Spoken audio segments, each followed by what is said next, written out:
मानस शांत हों जिनके गुणों के गान में वे वर्धमान महान जिन विचरे हमारे ध्यान। प्रवचनसार गाथा 166 वो 167वीं चल रही है। थोड़ा सा अपन ने एक पैरा पढ़ा था टीका का, तो भी दोनों को पढ़ते हैं। वैसे गाथा में भी, टीका में भी, जयसेन की टीका में भी, भावार्थ वगैरह में और वृंदावन दास जी के दिए हैं, इन सब में एक ही बात रिपीट की है और वो ज़्यादा जटिल नहीं है, अत्यंत सरल है। लेकिन फिर भी अपना उतना अभ्यास नहीं होने से और अपन को थोड़ा सा उपयोग स्थिर करना पड़ता है, तब वो बात हमारी समझ में आती है। देखो, अभी अपन टीका की जो पैरा पढ़ लिया था उसी पैरे से दोबारा पढ़ते हैं। बंध की प्रक्रिया क्या है, जो वो तत्वा सूत्र में 5-7 सूत्र हैं और उन्हीं तक सीमित है। सीमित है माने यहाँ उतनी ही बातें बताई हैं और उससे ज़्यादा विस्तार से कुछ नहीं बताया जो और धवलादि ग्रंथों में होगा। यथोक्त हेतुओं से परमाणुओं का पिंडत्व निर्धारित करके यह जानना चाहिए कि 2 और 4 गुण वाले और 3 और 5 गुण वाले 2 स्निग्ध परमाणुओं के अथवा 2 रूक्ष परमाणुओं के अथवा 2 स्निग्ध रूक्ष परमाणुओं के अर्थात 1 स्निग्ध और 1 रूक्ष परमाणु के परस्पर बंध होता है। और इतनी सी बात है। फिर इसी को एक उदाहरण देंगे और उस उदाहरण में भी इसी बात को दोहराएंगे। क्या क्या है, अभी जैसे अपन पढ़ते हैं जरा शांति से। यथोक्त हेतुओं से परमाणुओं का पिंडत्व निर्धारित करके, माने जो भी अभी अब हमने बताया है उस तरकीब से ये परमाणु जो पिंड बनते हैं, स्कंद बनते हैं, उसको हम अच्छी तरह समझकर, देखा ना, यथोक्त हेतुओं से परमाणुओं का पिंडत्व निर्धारित करके।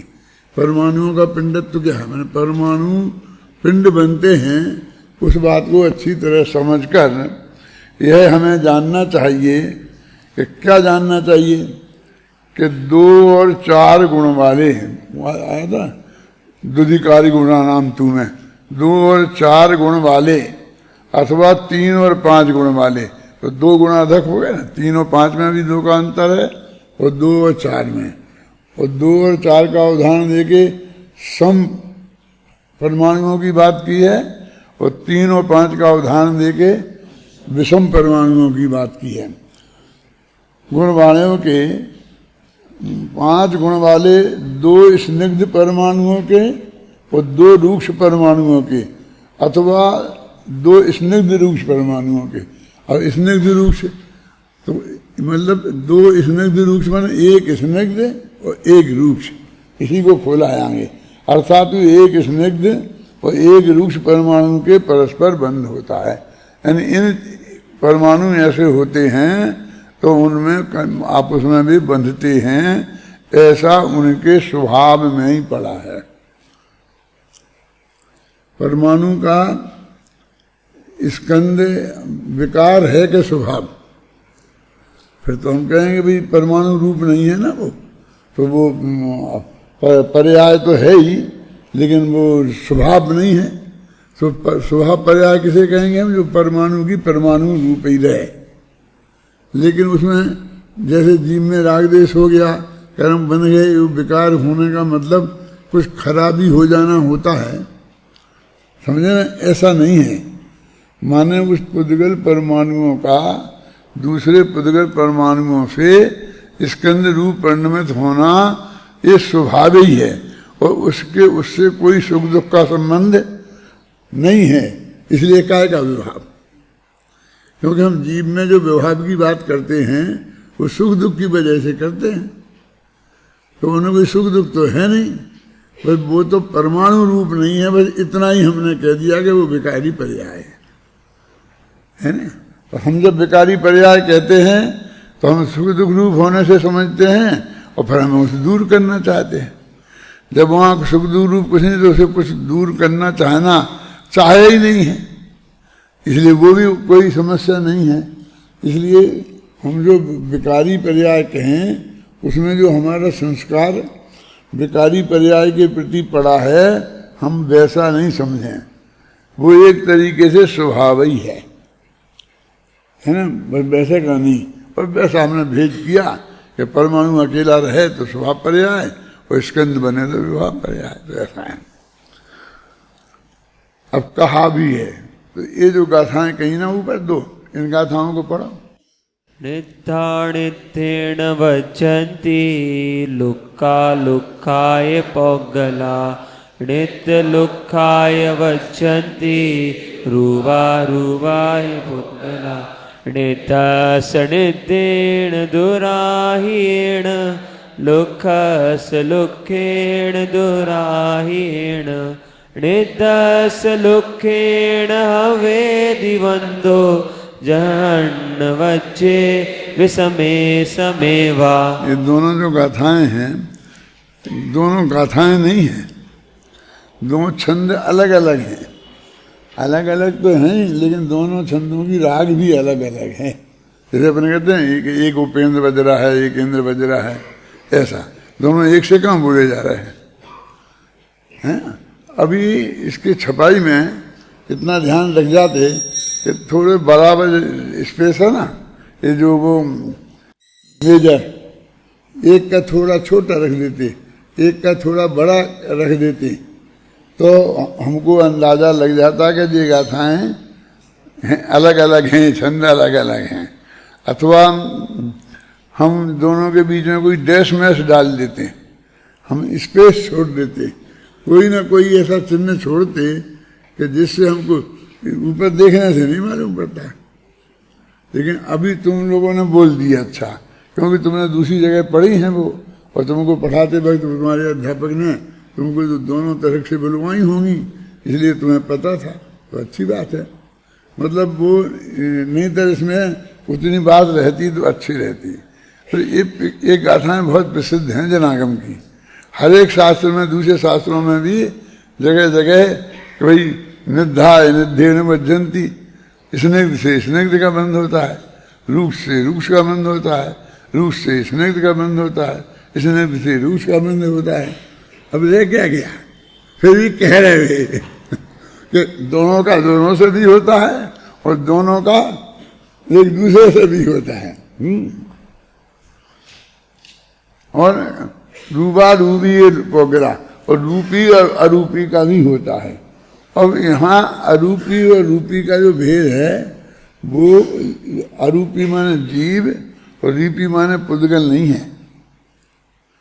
वो पुद्गल की प्रक्रिया में इनने दो रूपी अरूपी भेद किए, और वो इसके नीचे जो कोष्टक में है ना, ये अपन ने एक पैरा पढ़ा अभी, उस पैरा के बाद जो कोष्टक में एक पैरा है उसमें वो रूपी अरूपी का लक्षण ही लिखा है। तो गया था तुम्हारा ध्यान? मैंने पैरा क्यों लगाया इसमें, क्योंकि ये मूल गाथा में उधर नहीं था, उसमें तो सिर्फ इतना ही था कि रूपी का अरूपी से, अरूपी का रूपी से बंद होता है कि नहीं होता है, जो भी कमेंट्स है वो है। लेकिन वो रूपी अरूपी क्या, तो हम रूपी अरूपी का वही अर्थ जीव और पुद्गल समझ लेंगे, इसलिए इस कोष्टक में यहाँ पर ये लिखा है ना। अब इस पर तो ध्यान देने की बात है, जितना मैं आपको ध्यान दिला रहा हूँ, इसमें कठिनाई कुछ भी नहीं है समझने में, लेकिन ध्यान ही नहीं जाता, क्योंकि हम तो रूपी अरूपी जानते हैं ना। बस हमें कुछ सोचने की जरूरत ही नहीं है। देखो, किसी एक परमाणु की अपेक्षा से विदस्वत जाति का समान अंशों वाला दूसरा परमाणु रूपी कहलाता है, और शेष सब परमाणु उसकी अपेक्षा अरूपी कहलाते हैं। अपन जो रूपी अरूपी की बात करते हैं उसमें तो सब पुद्गल परमाणु रूप है, रूपणा पुद्गला, सारे परमाणु रूपी ही हैं। इसमें तो सदृश वालों को रूपी और विसदृश वालों को अरूपी, ऐसे ही कहा ना।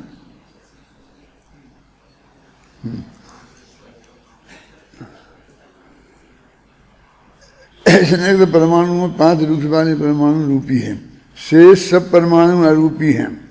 इसका अर्थ यह हुआ, देखो, कि विसदृश जाति के समान अंश वाले परमाणु परस्पर रूपी हैं। विदृश जाति वाले और बस नीचे सदृश जाति वाले के अथवा असमान अंश वाले परमाणु परस्पर अरूपी हैं।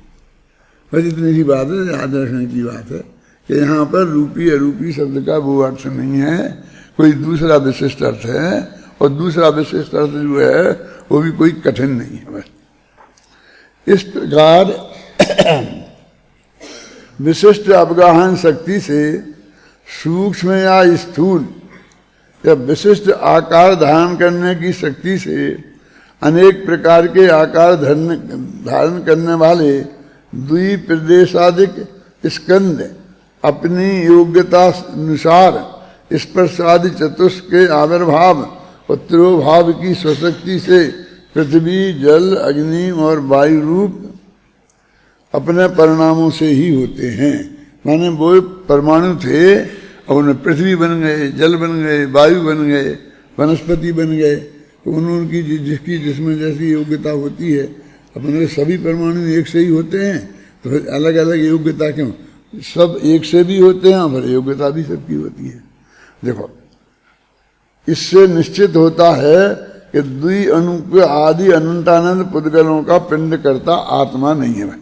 अंत में तो यही निष्कर्ष है, तुम्हें कुछ नहीं करना, वो उसमें अपने आप ऐसी व्यवस्था है वो हो जाएगी। अब अपने जीव, अपने सब जीव का तो एक ही स्वभाव है ना, अनंत का, और अपना भी एक स्वभाव है। अपन केवल ज्ञान स्वभावी हैं, अपन ज्ञानानंद स्वभावी हैं, वे ज्ञानानंद स्वभावी हैं स्वभाव से।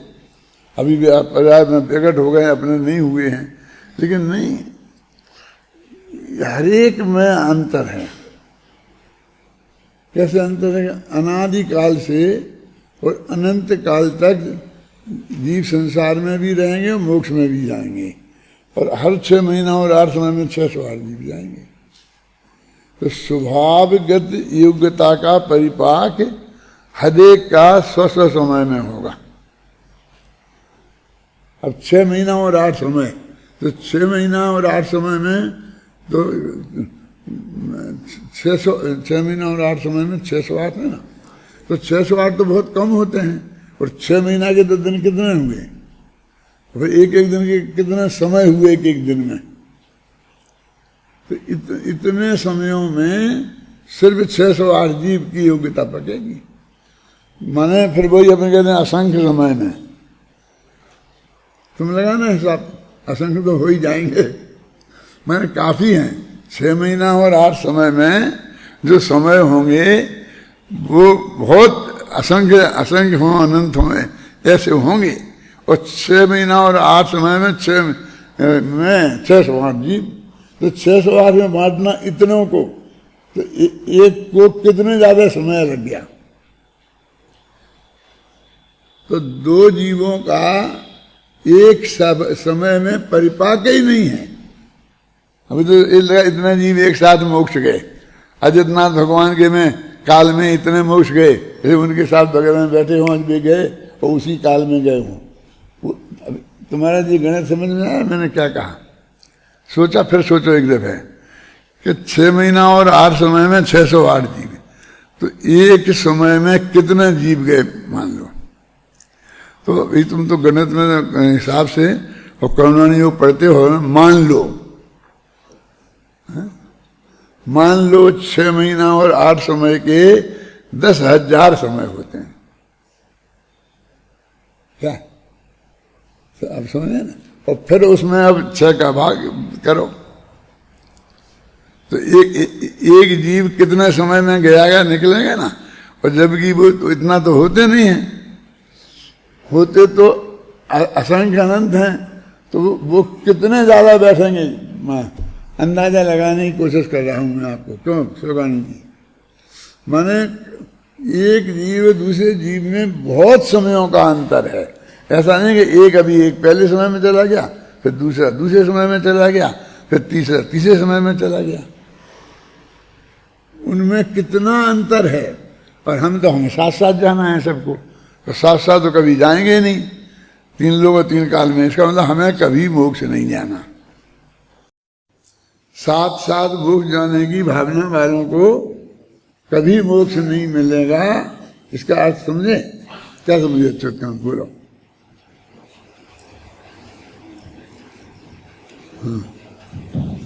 6 महीने और 8 समय में 608 जी की निर्वाण को प्राप्त करते हैं। तो 6 महीने और 8 समय में अगर हम काल की अपेक्षा से देखेंगे तो उसमें अनंतानंत समय होते हैं। अनंतानंत समयों में से सिर्फ 608 जीवों को ही मोक्ष होता है। तो एक समय में बहुत सारे जीवों को मोक्ष नहीं होता है। एक जीव से जब दूसरे जीव को मोक्ष होता है तो समय में बहुत अंतर होता है। तो इतना समय का जब अंतर है, जब साथ साथ की मोक्ष की भावना माना, हमें साथ साथ जाना है, तभी तो साथ साथ तो जाएंगे ही नहीं, गारंटी से ही कि नक्की ही है कि इतने काल में इतने जीव जाते हैं। क्यों? और मैं तो वैसे भी कहता हूँ, ये तर्क तो मैंने आज दिया है कि साथ साथ की भावना निगोद की भावना है। क्यों? और एकत्व भावना मोक्ष की है। 12 भावनाओं में एकत्व भावना है।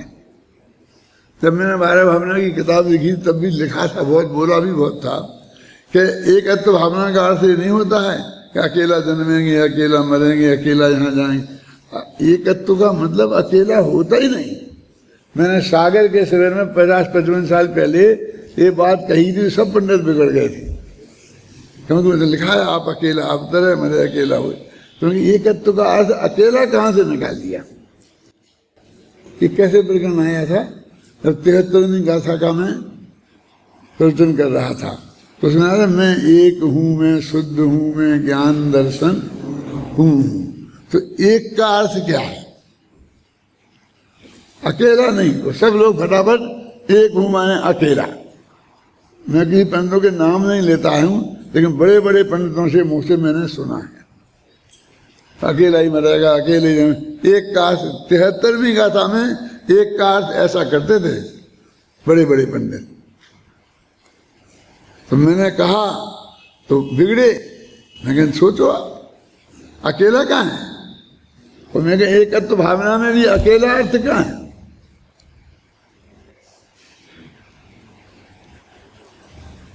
ये अकेलापन नहीं है, वहां मैं अभेद अखंड हूं।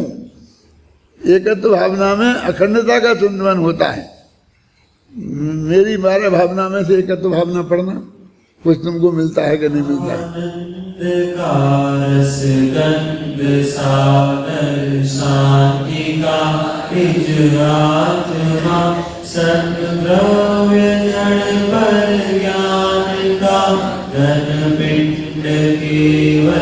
केवल माने जी अकेला। हाँ बोलो बोलो। जीवन मरण सुख दुख सभी भोगे अकेला आत्मा, शिव स्वर्ग नरक निगोद में जावे अकेला आत्मा। इस सत्य से अनविज्ञ ही रहते सदा वही आत्मा। पहचानते निज तत्व जो मेरी विवेकी आत्मा। निज आत्मा को जान कर निज में जमे जो आत्मा, बेभव्य जन्म जाएंगे पर्याय में परमात्मा।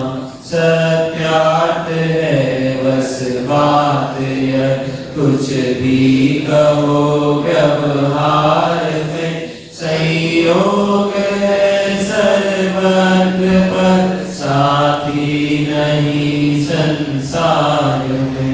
संयोग की आराधना संसार का आधार है, एकत्व की आराधना आराधना का जिस एकत्व की आराधना करने के लिए आपसे कह रहे हैं वो अकेलापन है, हैं? तो शुरू की पंक्ति में भी आया था, ये अंतिम पंक्ति में भी आया। और एक जो मेरी बारह भावना खो गई है ना, उसमें तो बहुत ही ज्यादा स्पष्ट था। उसमें लिखा था कि तुम एकत्व से घबरा क्यों रहे हो? अकेला अकेला अकेला कहाँ है? एकत्व तुम्हारा साथी है।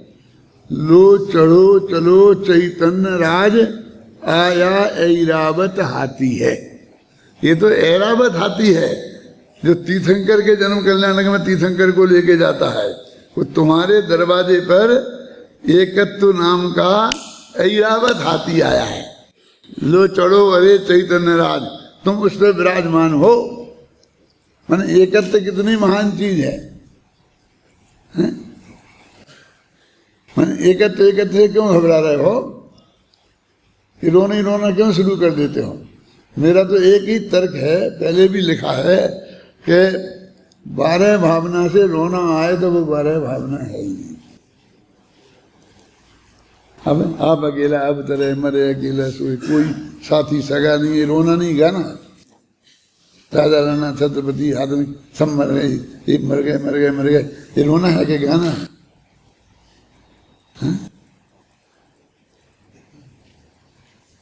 उन्होंने तुम्हारा क्या छीना है इसमें, ऐसा मैंने लिखा है।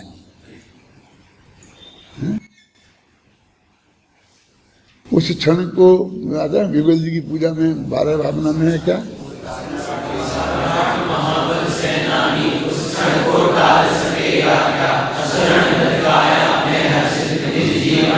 मैंने लिखा था इसकी कमेंट में कि उसने उस क्षण ने तेरे किस कण का अपहरण किया, मुझे बता। उस क्षण ने तेरा खाया क्या है? रोता क्यों? शिकायत काहे की कर रहा है? उस क्षण ने कबलित किया आज तक, बतला तेरे किस कण को। समझ में आई ना अर्थ? इसका अर्थ समझ में आई ना? एक एक पंक्ति लिख लेने लायक है बेटा, लिख लो शांति से। क्या उस क्षण को कबलित किया आज तक, बतला तेरे किस कण को। क्यों कहता है कि उस क्षण को कोई टाल नहीं सकेगा? तू कहता है ऊपर की लाइन ऐसी थी कि ना टाल सकेगा उस क्षण को। तू रो रो के कहता है कि ना टाल सकेगा उस क्षण को। उस क्षण ने बतला तेरा किया, अपहरण किया आज, बतला तेरे किस कण को। उसने क्या बिगाड़ा तेरा? वो तो तेरा एकत्व है, ये तो ऐरावत हाथी है, वो तेरे स्वागत के लिए आया है। इसमें रोने का क्या काम? और मेरा ये तर्क था है, दौलत राम जी ने बहुत स्पष्ट शब्दों में लिखा है, इन चिंतत सम सुख जागे, जिनमें ज्वलने पवन के।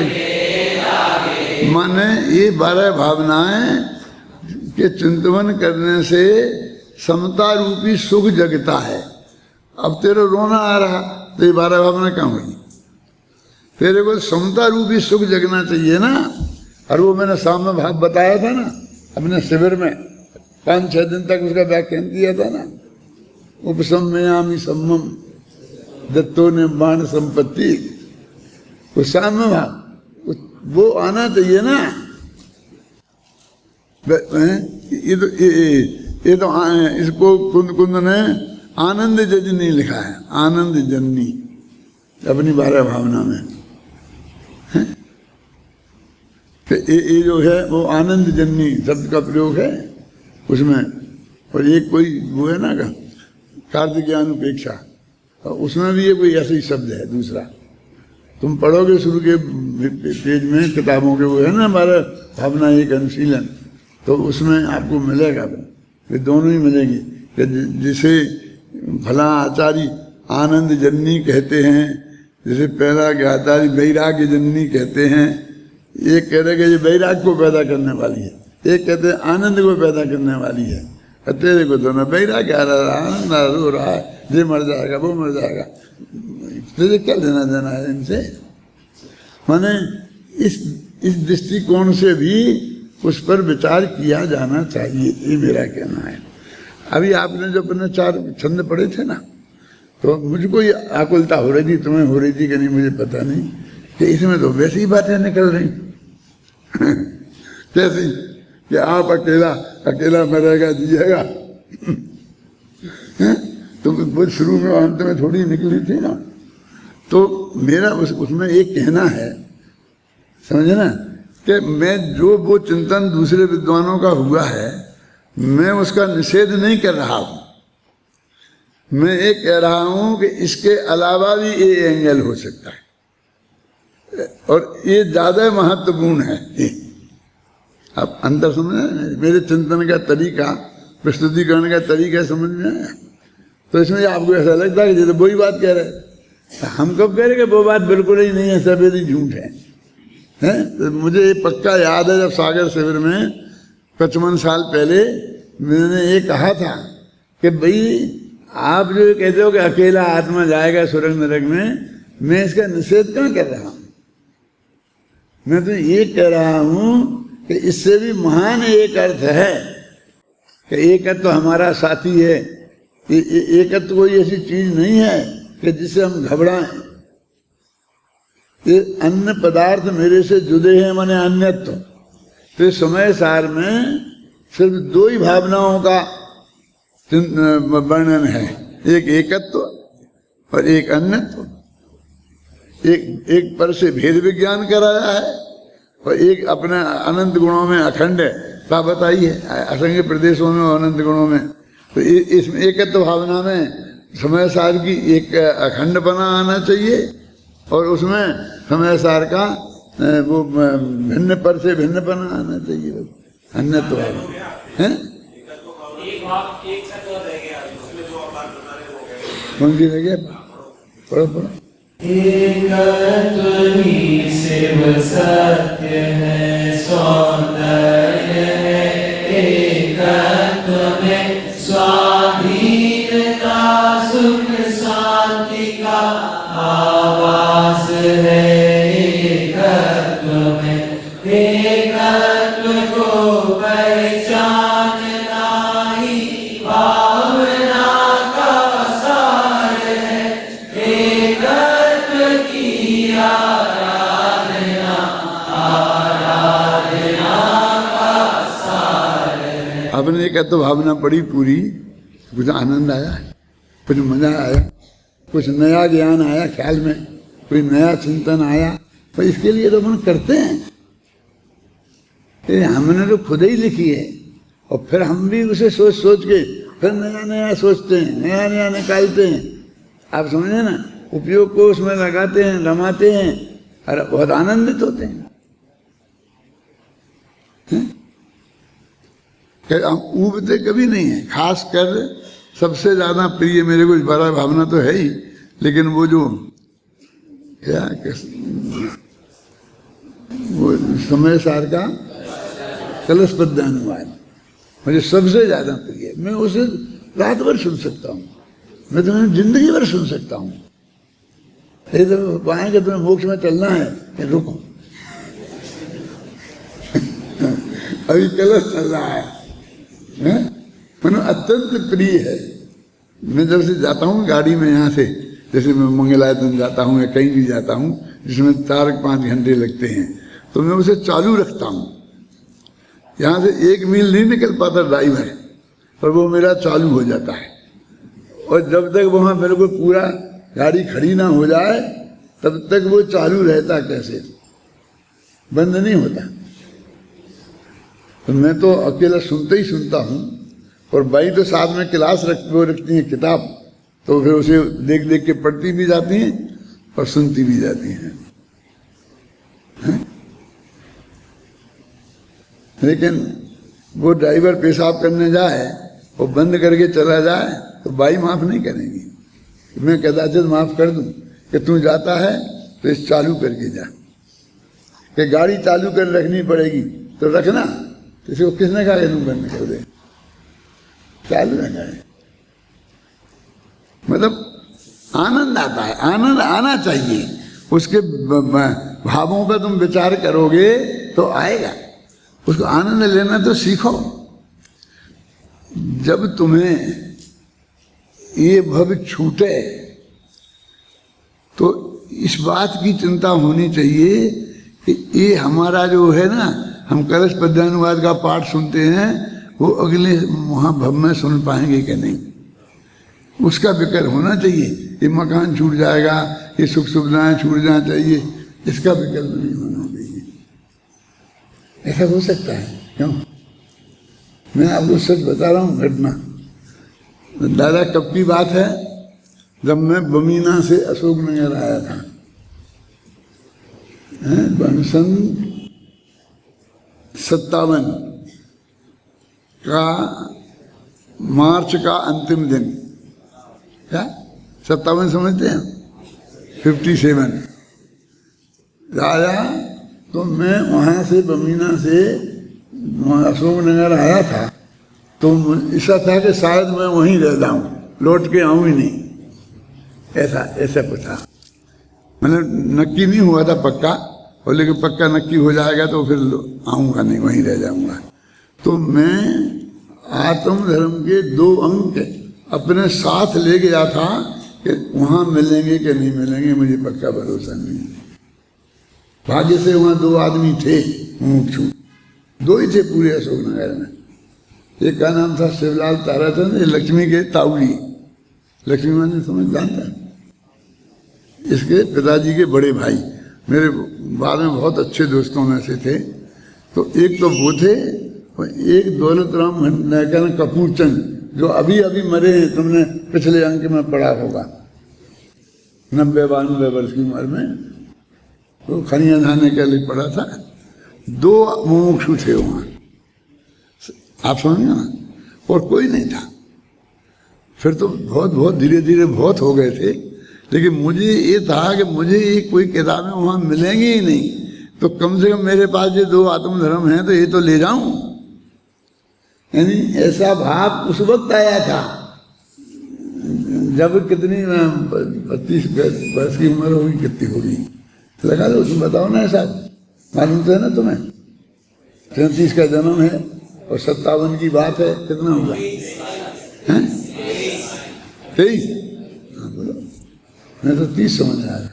तो उस समय तब भी मुझे ये विकल्प आया था, जो मैं तुमसे कह रहा हूँ कि ये जो तुम्हारे संयोग हैं, ये जो तुम्हारे महापुण्य के उदय से तुम्हें प्राप्त हुए हैं, जो ये तुम्हारे साधर्मियों के, गुरुओं के, इनके, ये बहुत महादुर्लभ हैं।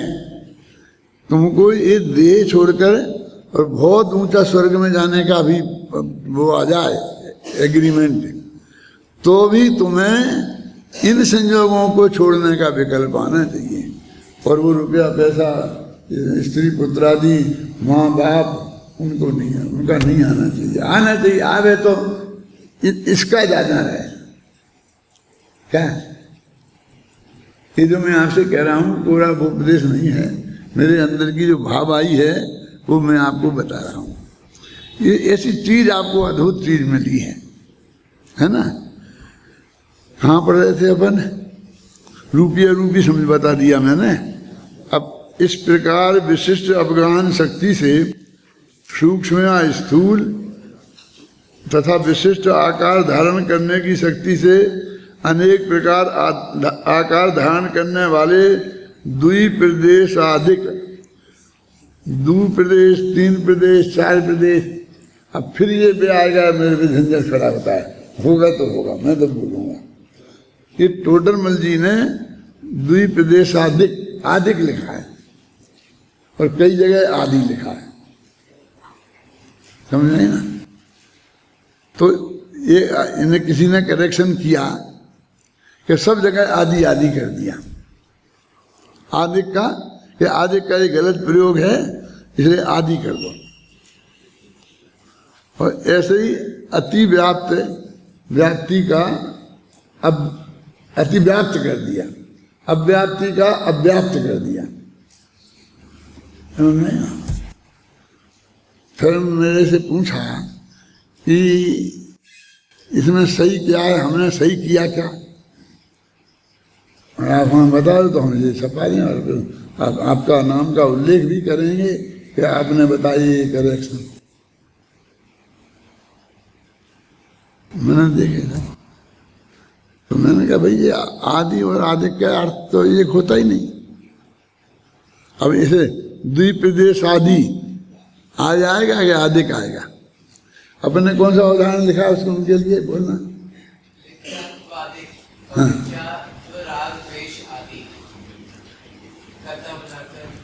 नहीं दूसरा वाक्य था, आदिक और आदि ये वाक्य नहीं है।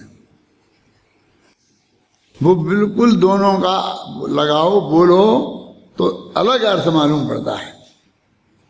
एक जगह तो उनसे कर्ता बना देते हैं, एक जगह विशेषण बना देते हैं। दुई अणु अणु आदि कैसा था कुछ है? क्या है? नहीं है तेरे पास पत्र में नहीं है तेरे उसमें। इसे हटा देता हूं। कौन है उम्मीदवार? मिथ्या आदि को आदि कहाँ है? माने हमें आदि और आदि दोनों पढ़े तो स्पष्ट समझ में आना चाहिए कि ये दो शब्द अलग अलग हैं, इन दोनों का एक दूसरे के अर्थ में प्रयोग नहीं किया जा सकता है। अतिव्याप्त और अव्याप्त में भी ऐसे। अब अतिव्याप्ति नामक दोष है, अतिव्याप्ति कहेंगे तो नामक दोष बताना पड़ेगा। और ये हेतु अव्याप्त है, अव्याप्त हेतु से काम नहीं चलेगा। फिर वहाँ अव्याप्त ही पर्याप्त है, फिर अव्याप्त नामक जो हेतु है, सदोष हेतु है, ऐसा नहीं लिखना पड़ेगा। फिर कम से कम शांति जी को बताना है ना ख्याल में। तो मेरे कहने का मतलब नहीं भाई ऐसा आंख नीच के नहीं कर सकते, क्योंकि टोडरमल जी भाषा के भी बड़े विद्वान थे। आदि और आदि में कोई ऐसा अनर्थ नहीं हो रहा जो हम उन्हें सुधार दें।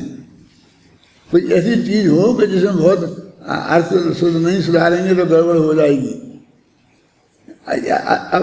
अव्याप्त दोष और अव्याप्त दोष नहीं बोलते हैं, अव्याप्ति भी बोलते हैं और अव्याप्त भी बोलते हैं। विशेषण बनाते जब अव्याप्त बोलते हैं, अव्याप्त हेतु से काम नहीं चलेगा हैं, ऐसा बोलते हैं ना। और अव्याप्ति दोष से संयुक्त हेतु से काम नहीं चलेगा, ऐसा बोलना पड़ता है। तो मैंने दो ही उदाहरण दिए और बाकी ऐसे भी और बहुत शब्द हैं। तो उन शब्दों में एक दफे मैं उसके संपादन कर चुका हूँ ना। उन्हें ये भी लिखा, हमने सब विभक्तियां तोड़ दी। विभक्तियां तोड़ दी समझते हो? भाषा दो प्रकार की होती है, एक होती है संयोगी और एक होती है असंयोगी। आप जानते हैं एक भाषा में लिखो वही बात तो 1 पेज लगता है और दूसरी भाषा में लिखो तो 3 पेज लगते हैं। बात वही है। संस्कृत से हिंदी में अनुवाद करो तो 1 पेज का 3 पेज में होता है। क्यों होता है? उसमें विभक्ति साथ में लगती है, आप समझे ना। इसमें विभक्ति तोड़ के लगती है, अलग लगती है। तो उसमें तो मैंने अभी बोला भी अपने प्रवचन में और लिखा भी है कि कम से 5000 जगह मैंने तोड़ा होगा। पहले छपा था संयोगी भाषा में। हिंदी संयोगी प्रकृति की भाषा नहीं है, वियोगी प्रकृति की भाषा है। तो पहले क्या करते थे, दशरथ के बेटे तो दशरथ के, तो दशरथ से के अलग लिखना चाहिए हिंदी में, और संस्कृत में दशरथ से लिखा जाता है। विभक्ति मिला देते हैं ना, तो हिंदी वाले भी दशरथ के मिला देते हैं उसमें, समझ आए ना। अब ये तो हम कर चुके हैं, इसमें 5000 से ज्यादा तोड़ चुके हैं। अब कहते हमने तोड़ी, तो तुमने क्या तोड़ी? एक आध दो रह गई होगी तो तोड़ी होगी।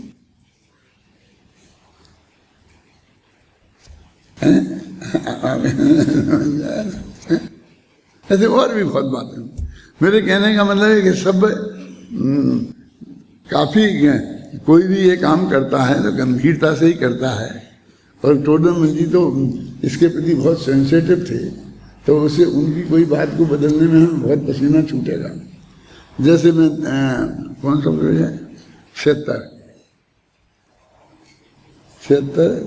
या 72 होगा, तो उसमें ये लिखा है कि उसमें अनुवाद था कि यदि इसे आत्मा का कल्याण करना है तो आपा पर का श्रद्धान अवश्य होना चाहिए, एक वाक्य है। इसका अनुवाद किया हुआ था पहले ही, अपना और उसमें लिखा था अपना और पर का श्रद्धान अवश्य होना चाहिए। ये वो मंगल लाल जी ने अनुवाद किया था। तो मेरे पास आया तो मैंने कहा ये तो अनुवाद गलत है। आपा पर का अर्थ अपना और पर का नहीं होता, तो क्या होता है? अपना और पराया। अपना और पराया ज्ञान अवश्य होना चाहिए। तो कहीं इसमें क्या फर्क है? हमें तो कुछ नहीं दिख रहा है। देखो, अपना और परका का अर्थ होता है अपना ज्ञान होना चाहिए और परका भी होना चाहिए बराबरी की हैसियत से। और अपना और पराया का मतलब ये होता है अपने में अपनेपन का और पर में परायेपन का ज्ञान अवश्य होना चाहिए। अकेला इतना कि एक किताब मेरी नहीं है, एक किताब है, इतना ज्ञान पर्याप्त नहीं है। एक किताब है और ये मेरी नहीं है, मैं इसका कर्ता भोक्ता नहीं, ये बात पूरी है। आपा पर का अर्थ ये होता है। अब मैंने ये करेक्शन किया तो मैंने हेतु बताया, समझाया लोगों को कि इसका इसलिए किया, इसका ये अर्थ है, ये अनुवाद किया, ये नहीं तो फिर आपा और उसमें लिखा ना आपा पर का ज्ञान अवश्य दो, आपा पर का सही वो ही रहना दो। लेकिन आपा पर का अर्थ अपना और पराया नहीं होता है, अपना और पर का नहीं होता है, अपना और पराया होता है। और उसका अर्थ होता है अपने में अपनापन और पराये में परायेपन का ज्ञान अवश्य होना चाहिए। तो ऐसा माथा मारते रहते हो, क्या करें? हमको इसमें ही मजा आता है, इसमें ही आनंद आता है, इसे बताने में आता है। वो खराबी क्या है कि साथ में नाम भी याद आता है, तो साहब का नाम भी बोल देते हैं। बहुतों को तो बहुत अच्छा लगता है कि हमारा जहाँ नाम याद रखा, बहुतों को बहुत बुरा भी लग जाता है कि हमारा नाम ले दिया, हमारा नाम ले दिया। तो चलो कहाँ पढ़ रहे हैं? ये हो गया पूरा क्या नहीं? अभी फिर पढ़ लेते हैं, घबराओ नहीं, थोड़ा सा रह गया, एक दो लाइन। इस प्रकार विशिष्ट अवगाहन शक्ति से सूक्ष्म व स्थूल तथा विशिष्ट आकार धारण करने की शक्ति से अनेक प्रकार आकार धारण करने वाले द्विप्रदेशादिक स्कंद अपनी योग्यतानुसार स्पर्शादि चतुष्क के आविर्भाव और त्रयोभाव की शक्ति से पृथ्वी आदि अग्नि और वायु रूप अपने परिणामों से ही होते हैं। इससे निश्चित होता है कि द्वि अणुकादि अनंतानंत पुद्गलों का पिंड करता आत्मा नहीं है। यहाँ तक हो गया। अब अपने यहाँ से कहाँ चले गए थे बता सकते हैं? कौन से अधिक में गए थे? अपने वहाँ गए थे कि इसमें दो जीव मोक्ष जाएंगे, वे एक साथ नहीं जा सकते। क्यों? कि 6 महीना और 8 समय में 608 जीव जाना है, तो उनमें तो बहुत समयों का गैप होगा। क्यों? तो हम कहते हमें साथ ही जाना है, तो बैठे रहो, इंतजार करो, जब साथ आएगा तब जाइए। तो अकेले जाना है तो चलो। वो कहता है ना एक सीट खाली है, बोलो चलना है किसको? कि चलो चल रहे। कहने हमें तो तीन टिकट एक साथ चाहिए, तो आप फिर आ जाओ।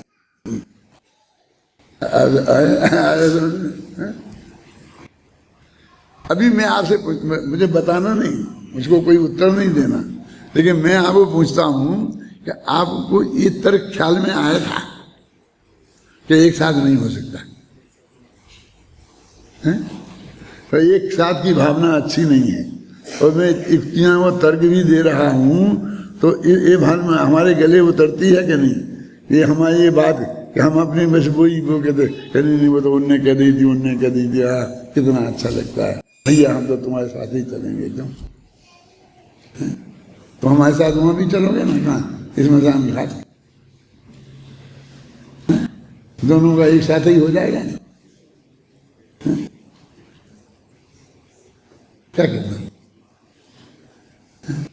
नहीं बिल्कुल कोई किसी का साथ ना साथी है, ना साथ चाहिए, ना हमारी कोई मांग है, ना हम 1 मिनट किसी का इंतजार कर सकते हैं और ना हमें किसी का इंतजार कराना कि तुम हमारा इंतजार करो। जाना है जाओ, हम जाना जाएंगे।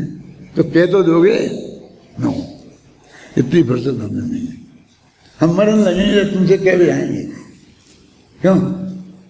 हम तो सबसे माफी मांग लेंगे ना बड़े ज्यादा, पहले से मांग लो। अब उस वक्त इतना बहुत महत्वपूर्ण समय होगा ना, बढ़िया।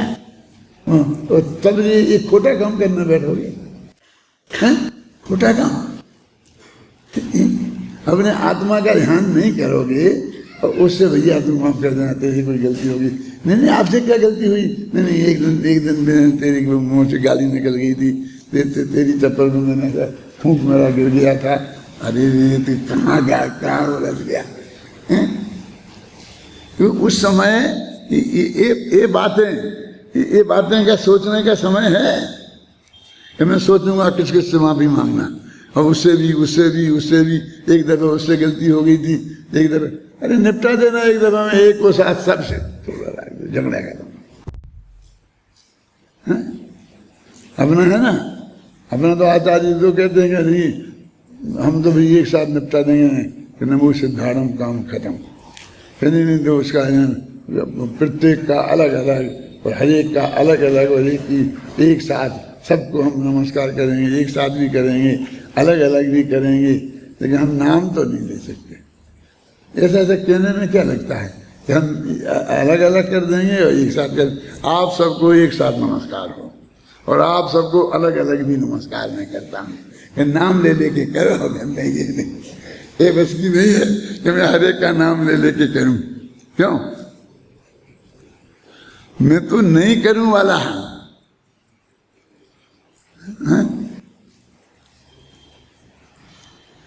क्या आपने समाधि ले ली? मैंने सुना हाँ ले ली। तो फिर आपने माफी नहीं हुई? क्या माफी? समाधि ली, माफी थोड़ी ली। अब वो समाधि में माफी होती है। तुम अभी समाधि की मेरी किताब पढ़ो पहले, समाधि का स्वरूप समझो, समता भाव क्या होता है उसे समझो। हैं क्या? नहीं लिखा तो है इसमें, ये लिखा है फिर ऐसा क्या उससे ये क्या, मुझे आचार्य ने बताया वो भी देखो। गुरुदेव की भाषा में कहूँ कि देखा है, सब देखा है, बहुत देखा है।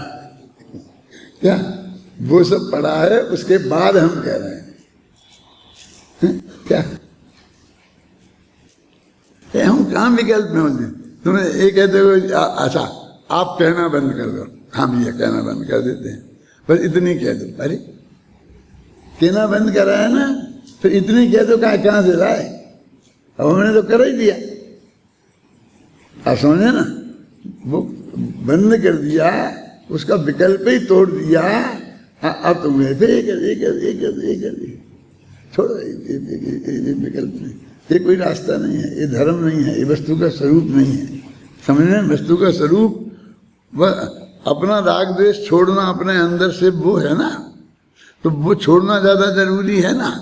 क्यों कि हम उसकी भी ये करते फिरें। देखो वो खत्म हो गया, फुल स्टॉप, और समय भी हो गया तुम्हारा। अब आगे क्या? अच्छा एक पेज अभी पूरा लिखा है अपना, तो अपन कल इसे पढ़ देंगे, लेकिन मेरे ख्याल से ज़्यादा इसमें कुछ पढ़ने को है नहीं। आप लोग पढ़ लेना और फिर मुझे कहना कि आप पढ़ो तो मैं इसे पढ़ूंगा, नहीं तो मैं अगली गाथाएं पढ़ूंगा। इसको आप पढ़ना, आपको ऐसा लगेगा हमारी समझ में नहीं आया है और पढ़ने की जरूरी है तो मैं पढ़ूंगा, समझ गए ना? नहीं तो नहीं पढ़ूंगा, फिर अपन आगे बढ़ेंगे।